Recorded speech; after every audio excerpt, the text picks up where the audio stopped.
We have no public comment. No public comment. Okay. Now we're down to the consent agenda, the approval of the minutes from the previous board meeting. I know they've been given to us in our packet. Do I have a motion to approve? I make a motion we approve the previous board meeting. I second that. All in favor? Aye. Aye. Any opposed? All right. And now we're down to new business, requiring action by the board. And the first one is A, approval of the science textbook adoption. Yes, to the board, within your packet, and over actually the last several months, we have included for this year's adoption is science. Just as a reminder, the State Textbook Commission provides us a list. Those are approved, they align with standards. And then it is the work of our textbook committee. I need to give a shout out to Anita Gray. She's sitting there, she won't like this, but she did a stellar job organizing. She brought all the vendors in, she did a showcase for families, provided a rubric for teachers, really dug into the incremental pieces of each textbook to give us a selection. Their recommendation you may see within, and of course please ask questions, but the recommendation from the textbook committee is to utilize Savas. And so if you have questions, now would be a great time. So I did have a teacher reach out to me from the committee and ask specifically to go with the recommendation that they'd spent a lot of hours on this. Yeah.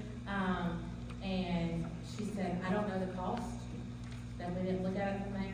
She gave me her 1, 2, and 3, it does match what you said. And I know science can be a hot topic, and I know we're looking at it for 8 years, correct? So that is a lot. I'm glad you spent your time doing it, because that's a big undertaking for sure. How many were there? We looked at 3. We did. So we tried to, because we adopt for K-8, but do I need to stand when I'm talking, by the way? Okay. But we purchased for 3-8, as far as putting them in the hands, because in K-1 and 2, it's all embedded in ELA. With that being said, we had 3 companies who were focused on elementary and middle school. And so those were the 3 we really focused in on in our district. So that way students weren't changing companies in that transition from 5th to 6th grade. Yeah, I did have another question. Sorry, I'm rushing notes. So does it include the physical textbook, all the intellectual property like online? Is that separate? And then I'm gonna ask Ms. Pam, how does that hit our budget separately? Is it hit separately? It doesn't hit separate. It hits all goes in together. the textbook. It all goes in textbook, okay, sorry. See, I'm still learning. So when you see for better purposes, I'm gonna say IT, but software, that's a separate line with separate things, separate everything. This is all bundled as one. Okay, so when I see this price, I'm not gonna see a second price coming up. Okay. Now, it includes all of the software, all of the textbooks in hand, as well as all of the science kits for all of the experiments that need to take place to incorporate every student in our district. It's a valid question, just checking. 100%. I understand that the science kits you looked at to see about replacing those through Amazon, not through Savas. Correct. So, I So- turned myself on. Sorry. Yes, or maybe it's better. Yes, we have, what I'm going to do is I've dug through these and I'm gonna create a Google form that will be attached to our teachers' pacing guide. So as they go through the experiments through the year, they can immediately put in their request. So that way at the end of the year, ordering is so much easier than trying to ask a teacher to go back to August and request for materials. So it'll be an ongoing request that we will then budget in at the end of the year what we need for the following year to supply that and redo it for them, versus purchasing through Savas. Okay. Does anybody else have any questions?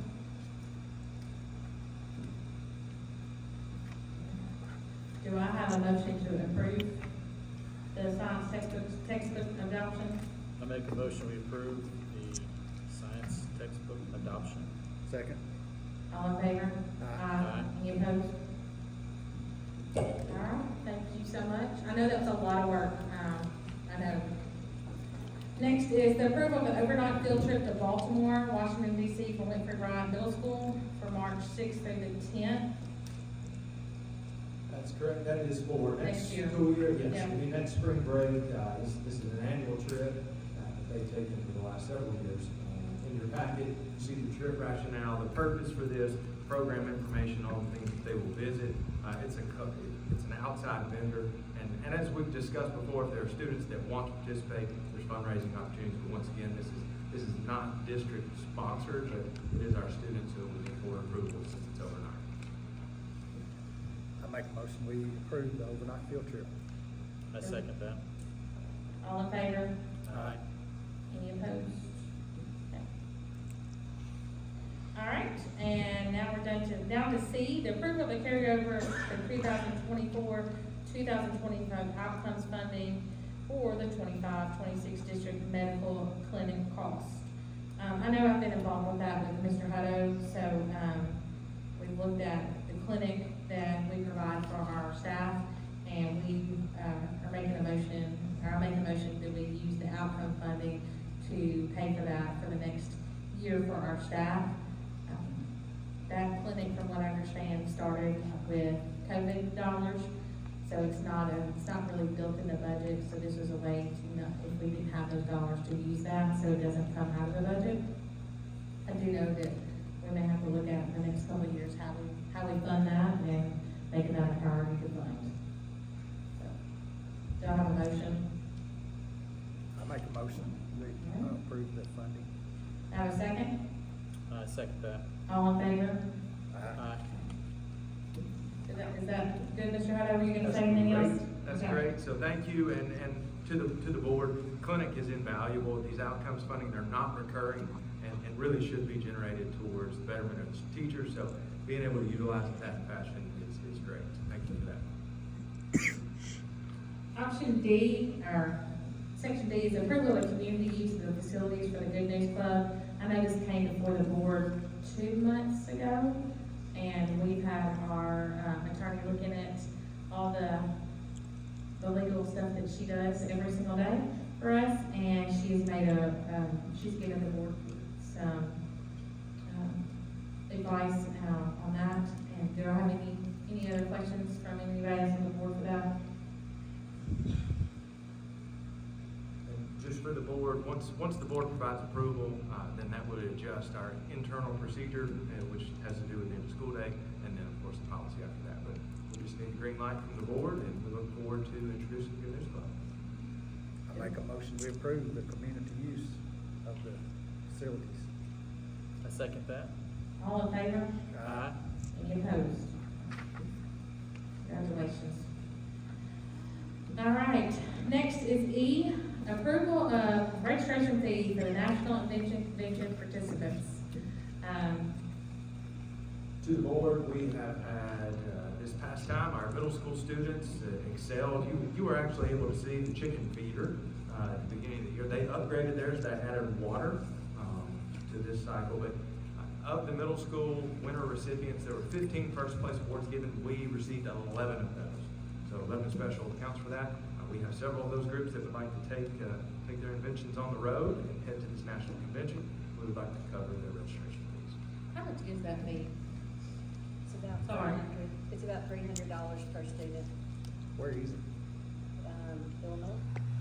It's at the Henry Ford, so is that Michigan? Henry Ford is Ford in, Museum? yes, Michigan. So do we just pay for their entry fee and they pay for everything else, and are we doing, fundraising for that or anything, or no? I just, The schools may do something, all I know of is the registration fee that we might do. okay. Dr. J had contacted me about doing some fundraising. Okay. How many things are we sending? Right now, I have 14 that have told us that they plan to go. Their parents have let us know that they plan to go. That's a pretty good representation. And that's elementary and middle school. Hey, is invention convention only for extend? Okay. All right. Will they travel there by bus or? parents are responsible for their travel and getting them there, but we do not go. So, I make a motion we approve the, registration fee. Second? Second that. All in favor? Aye. All right, looks like we're heading to the Henry Ford Museum. Next is item F, approval of the resolution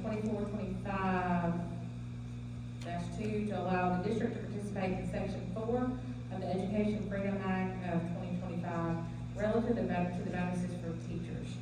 I know that we have all been given that in our packet to look at and approve, and I hope I speak for all of the board saying we're thankful for teachers and what we can do, even if it's something, this is opted into a resolution to make sure that they get the bonuses.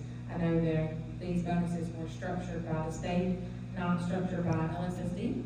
So, any more you want to add to that, Mr. Hunter? No, you covered it very well. This poll, as has been previously, will come out of Tennessee Compass, and it'll be teachers that spend the majority of the day with students. And so once we send that verified roster following this approval, the state will move forward. They did not give us a timeline on when to expect that. I think that they have to approve the budget, so. Do I have a motion to approve that resolution? Make a motion, we approve it. Second. All in favor? Aye. Any opposed? All right, next is G, approval of the technology surplus, and I'm gonna pass that over to you, Mr. Hunter, you know that. Thank you. So within your packet, you'll see a list. This is a host of materials that are outdated, they're not usable. We'll attempt to recycle, but mainly we need to clear space. We have our next allotment of Chromebooks and teacher Chromebooks coming in, so these are all old items that need to move on. Do I have a motion to approve the technology surplus? I make a motion we approve. Okay, and a second? Second that. All in favor? Aye. Any opposed? All right, and now we're gonna go to item I, the Jones Brummett addition. We've got an H. We've got Tennessee Voices, and then we'll have. How about if you can use the wrong agenda? This is when we had Tennessee Voices. Okay, I'm sorry. Yep, I no, didn't that's have me. it. Okay, we're down to Tennessee Voices, I'm sorry. I was skipping you, Mr. Garcia, I'm sorry. Thank you. I'm family, it's okay. Like a distant cousin. Francis, it's all right. We had two agendas that were floating out there, and I think you got one. I made all my notes on one. So, I did ask to add you to the agenda, so I just thought you were a little further down. So Tennessee Voices, I was approached by Mr. Garcia to present to the board, and I know they're doing a lot of exciting things. I know he's working with Ms. Kegley, Ms. Petty, and I'm not gonna steal any of your thunder because you do a better job than I do. But can you share with the board, he did ask for a screen, and I failed on that, so I forgot to ask, so. Oh, I probably had it turned off.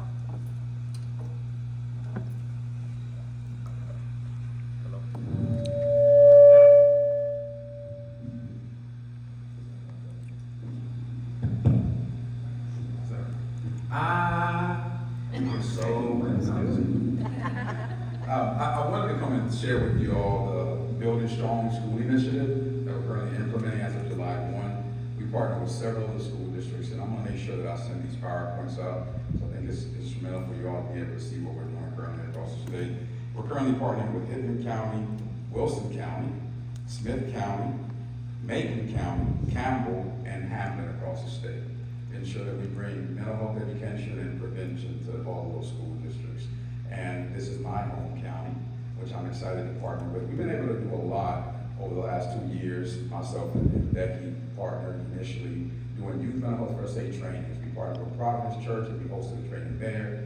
We partnered with College Church of Christ as well.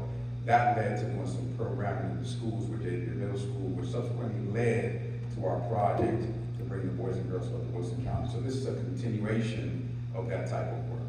We're going to be working closely with the teachers to provide them with some certifications around youth mental health first aid. We'll also be bringing the Catch My Breath training, which is to prevent vaping in our adolescents. And then also the coolest part of the grant is the prevention piece, where we're able to look at what are the needs of our children and tailor programming around that. Currently in Davidson County, We partner with several of the high schools.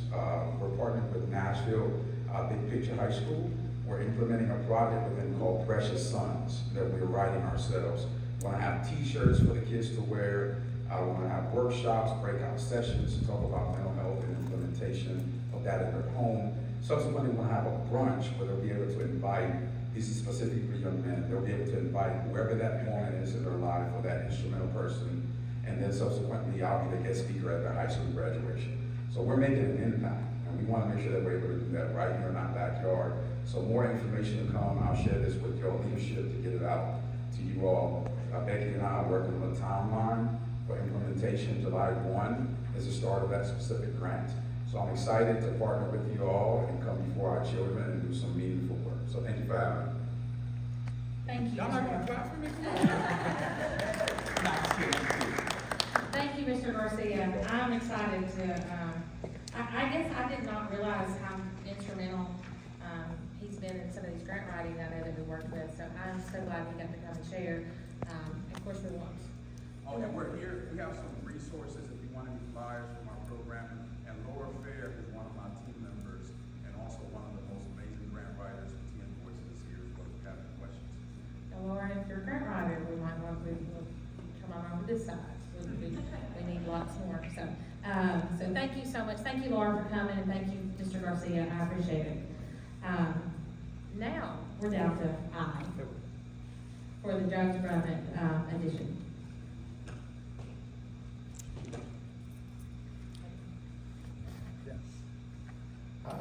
I just wanted it brought before the board tonight that, maybe we need some more discussion about going ahead with the approval of the addition, of 12 classrooms at, Jones Brummett. With the growth that we're having in our county and our city, we're running out of room, and I feel like right now this is our best option. I know we're just putting a Band-Aid on it, but, we have the money to do this addition, and I feel like, right now, this was our best option to proceed with, the addition of these classrooms. I went back and looked at the timeline, and the timeline for building a new school versus the 5 or the 12 added classrooms, and the timeline for the 12 classrooms is 8 months shorter than the timeline to build a new school. My fear is that we put 12 more classrooms in a very already congested area, and then we're gonna add if we add a middle school over there, what does that look like? And I think it, just like you said, I think it does just a Band-Aid on top of that. And I would like to use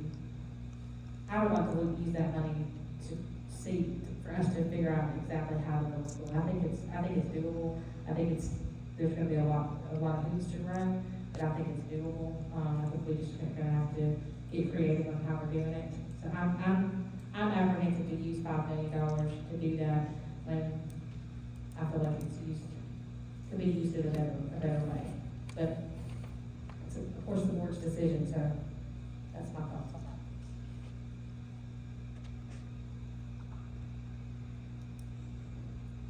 We just have a discussion tonight, is that basically kind of? Nobody brought a motion, so Okay. unless somebody's gonna bring a motion, Okay. we can just discuss it. Yeah, I have to agree. I think that, the only thing is if we spend the $5 million now for those 12 classrooms, it does leave us without the ability to spend that on another future building, which, I mean, we talked about that just like even with the textbooks, we don't want to just rent. And I think this is just kind of just getting by temporarily until we can actually have a solution for our problem. And I honestly would like to see through the summer, just kind of see how the voucher program works and see if that is something that actually does do anything, affects the system educationally. We don't know. That's the unknown.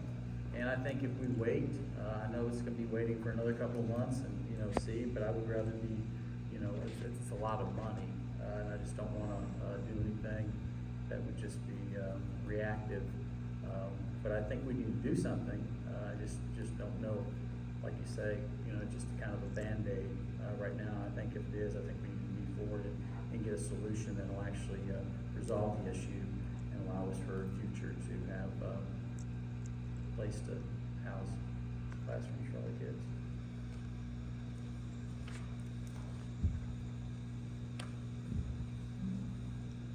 Do we have a motion? Or do we just want to continue the discussion? Guess we just continue the discussion. All right, and next we have communication specialists. I know that we have brought that up several times. I know that's something that's near and dear to me, just because I believe that LSSD can and should tell their story. We kind of get sometimes overlooked in a county with 2 school systems, and sometimes we're not as clear, and I just think we just need somebody that's specifically their job. And I know that we've met with some, I met with some that were at the TSBA, that were other districts that utilize this position, and I know me and Mr. Hutto have talked about it, went back and forth on the primary job responsibilities, job duties. So, if there's any other discussion before a motion's made. Do we have this position budgeted, or what's the, do we know cost and things like that? So this would be, this will be creating the position for next school year. So in the creation of the position, the board would need to approve that, and then it would be budgeted in for next school year. Cost, the beginning salaries would be, Ms. Trammell and I would have to look at the market value for PR, HR specialists, and then we, of course, would want to be competitive. And so this would be a central office position too, I guess? Essentially, yes. It would report to me as what we've got, the initial setup as, and Ms. Trammell and I have worked through these different pieces. One of the things we want to make sure that we maximize, one of the hurdles we had initially, is this a full-time job? Is this a full-time level of work? As we look at our central office and we look at a growing population, there are responsibilities that we're able to shift with this position. So as I mentioned before, necessary is a good way to put this. We have a great story. We have phenomenal teachers, and we want to be able to tell that story. But we also have levels of support that our staff needs. As you can see, this would develop communication plans assigned to district programs, work with leadership to prepare district compliance trainings. There's a host of forward-facing pieces or aspects that this position could facilitate. So we would look forward to engaging with that. And if not, we have Plan B, C, and D. We're proud of the work we have thus far, but we believe this would take it to the next level. I know we did talk about the qualifications, adding the video and editing experience. I don't see that on there. It's in the digital media tools. I missed that. Bullet 3.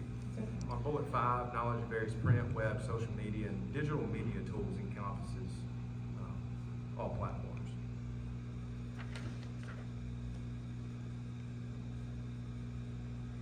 Okay. I just wanted to make sure that was in there, because I feel like that's very important. Very for this important, position. yes. Is this, do y'all feel like this is more important than putting another teacher in a school, or,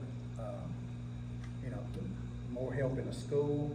Is it more important to convey a, positive, image of our schools, or is it more important to educate the kids? Great question, and Heather probably is smiling down there, because one of the things I said is, if they can't teach them to read, I have a really hard time with it. And so as we've backed up and we've gone back and forth, one of the things that we have to acknowledge is our community is growing exponentially.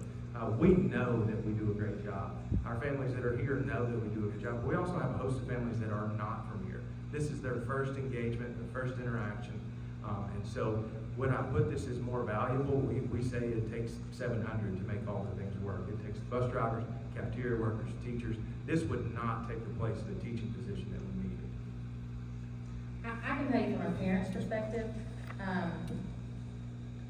that's been one of my most frustrating things with the district, that we didn't have the same communication, it wasn't all the same platform, it wasn't all it was one school used this and one school used this, and that type of thing. So I can tell you from a parent's perspective, even from somebody, keeping the website up to date with school lunches, you know, that's one that's near and dear to my heart, that sometimes we miss, and that seems so little. It seems very little, but when you have a child that's very picky on what they eat, and they don't eat much, and then you look at the calendar and it's 3 to 6 days out of date, and you're wondering what they're serving, you know, I think this can fall under a communications role. We have, that's just an everyday, just one example I can give you of why I think it's important. Of course, it's up to the board, but I've seen it be successful other places. I've watched other school systems use it. I know the concern of saying, oh, a teacher versus this, where does that come from? But I also know that we want more parent engagement. I think you can say how much more parent engagement makes a difference in their scores and everything, and how do you get that? And I do think our central office has exhausted all options they can do and what they do every day to do that. Now, that's why I think it's a little bit more than what we're doing. I just don't think that this is it's not gonna make our parents more involved in the schools. I mean, look, we changed our time for our meetings from 5 to 6, so we'd have more people. But that has not impacted our, Well, I dare say we've had more people, Mr. Thomason. How many people came in before? this is the biggest crowd we've had. Well, But, I'm just stating my, so, I just feel like our money is better spent on teachers educating kids than the communication. I mean, I know I'm not saying communication between the schools and the parents is not really important. It is. But I don't feel like it's more important than educating the kids. So out of this responsibilities right now, Brian, who is doing like what percentage? I mean, do we have like a certain person at the central office doing a certain percentage, in the schools doing another percentage? I mean, how is it? I mean, I know we're creating a role maybe that people already do. So my question to you is, where is that? Because the main thing that I want to make sure, and I think sometimes it's like any leadership, there's a disconnect. And I have heard that in the past, like the central office is kind of seen as an island. And, you know, sometimes it feels like the teachers feel like they're not a part of that island. So I don't want to create another position. I feel like we're making the island get bigger, you know, it's kind of like Survivor. And so, I kind of agree with you, Mark, a little bit on that, you know, so I just want to know, like, what percentage you think those are, so we could, you know, because I know this is being done at some point, so how is that divided up? We have levels at this point. Dr. Armstrong has spearheaded our digital front, and she's got a variety of roles, some HR capacity, some training capacity, some compliance capacity, and she's spearheaded the redesign of our webpage, and currently is responsible for the messaging that goes out. So, moving these pieces, and I understand what you're saying. We never want to be on an island. That's why we spend so much time in school buildings. Right. This would be primarily to support those teachers and showing off the things that they're doing, bragging on this, but it also frees up Dr. Armstrong to do some of the other student services pieces that we know are going to be in need. So specific percentages, I don't know that I have that answer. Okay. But most of them, the communications piece has landed with Dr. Armstrong, and then the individual schools. Individual schools have a tech teacher or tech coach that keeps their websites updated, and that takes a couple of individuals to keep them up to date on things that are happening. So what would be the cost for this position that we've seen other school districts our size have actually paying them? How much, what's the estimated? Because I mean, I would like to know that for sure. You know, I don't want to just. Sure. I mean, total package, I would say 50 is where you would start, but that's where we start with first year teachers. So let's just start on the lower end of the spectrum. The total package for a beginning year teacher is around 75, including all insurance and benefits.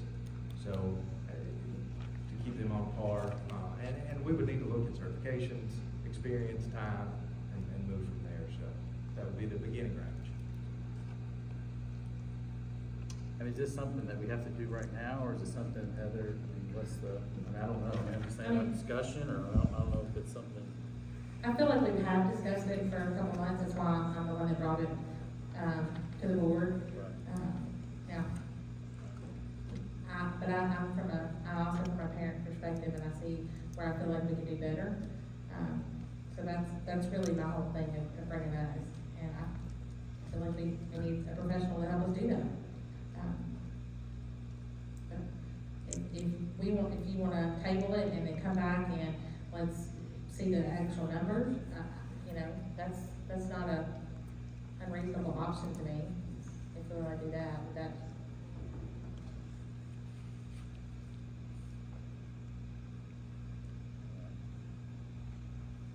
I'd like to look at it a little bit more, but I'm not totally sold on it, I guess, in the aspect of, I just wanna make sure budgetary wise, it's something that would fit in, and I don't want, like you said, I don't wanna take something from the classroom, I don't, and so I would like to make sure, that fits in with all that.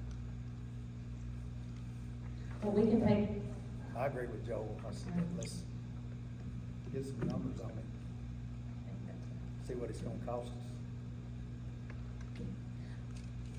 I'll make a motion that we add the specialist position, and then if that doesn't pass, we can come back in, cause I feel like then we can come back in and with some changes if the motion doesn't pass.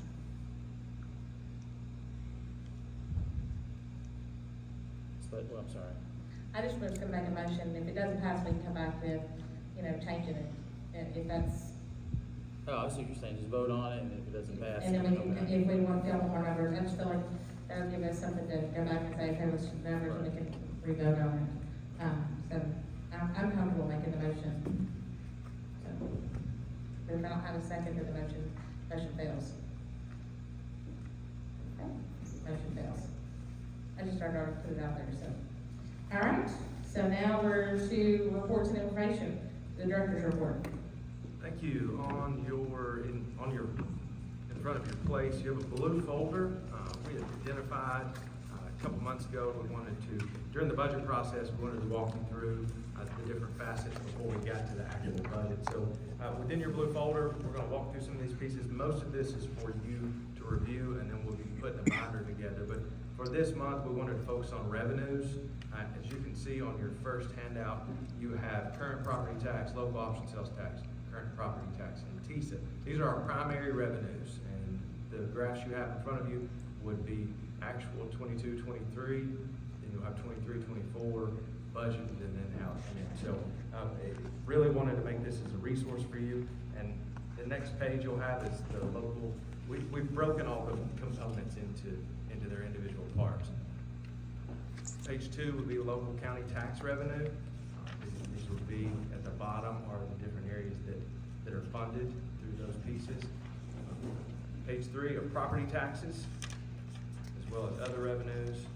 And then our other revenue sources are on the 4th page. These would be grants, these would be career ladder, some of these things is phased out, but that would be our other revenue stream. So 4 primary revenues. When folks ask that question of when we're gonna build, we're bound to these revenue streams. And so you can see that they've been healthy, but also wanted to have that. Following your revenue sources, I've compiled your local option sales tax collection for the year. Within each month, we have an estimated amount of $744,676. You can see that we have been above our estimate each month.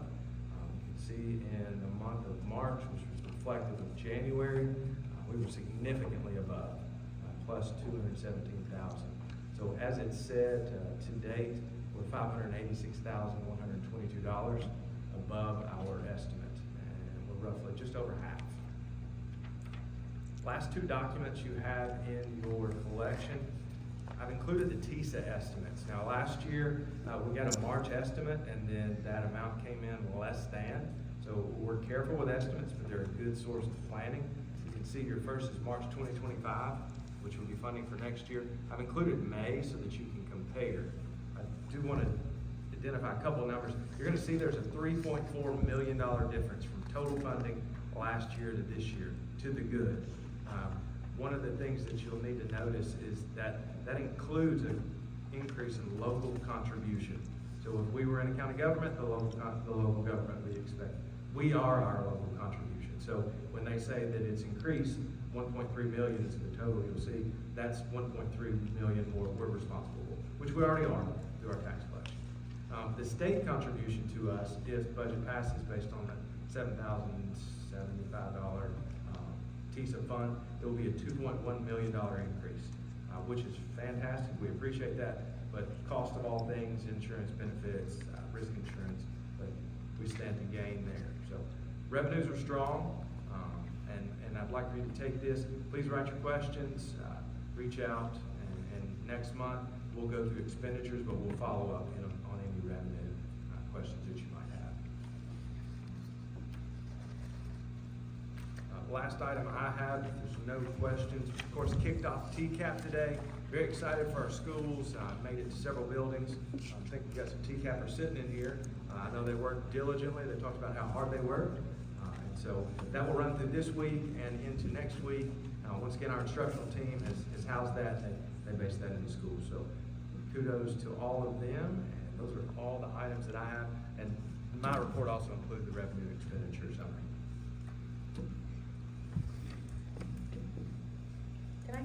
Can we get a bus update, because now we're looking at next year. Sure. Are we?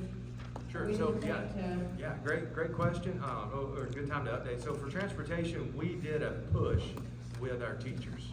We went to all faculty meetings, we put a video together, we showed them what it would mean to their overall income, but also what it would mean to their retirement income. So teachers' retirement is based off their high five, so if you add a bus driver salary to that, it increases it. And for some of them, that's why they drive. So we had 8 interested off of that we've met with, that we're getting materials to. The goal would be, obviously, to get some of those, but that would make 17. We've got drivers in the hopper. So do I have an update on drivers on a bus? We've added 1. Do we have a herd in training? Yes. And then we've also met with Dixon County to get their training process. How did that go? It was good. It was good, but to be able to sit down and see the forms that they use, but also the process. Now, one of the things that's different with, it's Robertson County, I'm sorry. One of the things that's different is they're full-time employees. So that adds a little different variable to it. But our next push will be with our bus aides. They're already on a bus, so encouraging them to pick up. So the goal would be, as we've said before, every bus is routes covered and they're on time. Regardless, next year, we'll be doing an A and a B route. The late route, we're going to lose that terminology. Makes them feel like they're late. We also don't want them to be late for school any longer, so we're going to start routes earlier. A couple other things we're looking at, of course, we talked about zoning within our schools. That would help some with growth. But then also, we've talked about staggered times, and we're talking about the parent responsibility zone in some of our schools as well, as far as that walker zone. So lots of things moving in that, and I hope the goal would be next year, all buses, routes covered. Does that county not have problems with drivers? Everyone has problems with drivers. They have the fastest turnaround that I had seen. They did a presentation, they talked about getting drivers on in 6 weeks, and that is not what we've experienced. So if somebody has a good idea, we should steal it. Who made the video? I don't know the answer to that. I'm just wondering if that was a communications specialist. That would have been a great communication specialist, because I think somebody did it on their cell phone, and it was really good. It had 3 of our drivers, they told their story, and that's a great plug. So, excellent. Just wondering who on the staff did that, so. All right, anything else, any other business? I know we have, the next board meeting is here, or no, it's Walter J. Baird, May the 12th. And then, is there any reason to do a work session? Anybody want to call for that, for the 2 items that we were in discussion about? I mean, if you did it, could you do it before the meeting instead of having a separate one, or is that? That's something, I just want to put it out there if somebody wants to do it. I know, you were talking about the Jones Brummett edition. I just want to make sure everybody has the opportunity to do that. If you I mean, but that's- I'm able to do it before the meeting, like at 5, if we want to do that instead, having a separate. Is that something you want to do, Mr. Tomlinson? I don't care. Okay. I'm up for that. Do y'all want to reserve the right to? Do we have to do a vote on it, I guess? We don't have to vote on it. I just want to, how about we keep that just in case we need that, and That's- then I'm we we can put it out publicly if we were gonna do that. Is that okay? Yes, that's Okay. great. We'll talk, and Okay. we just need to get public notification Okay. out. For that, Walter J. Baird, 6 PM, would be the regular board meeting. We'll get back to you, most likely in the cafeteria, but I need to determine which was the best space. Okay, is there any other business that's come properly before the board?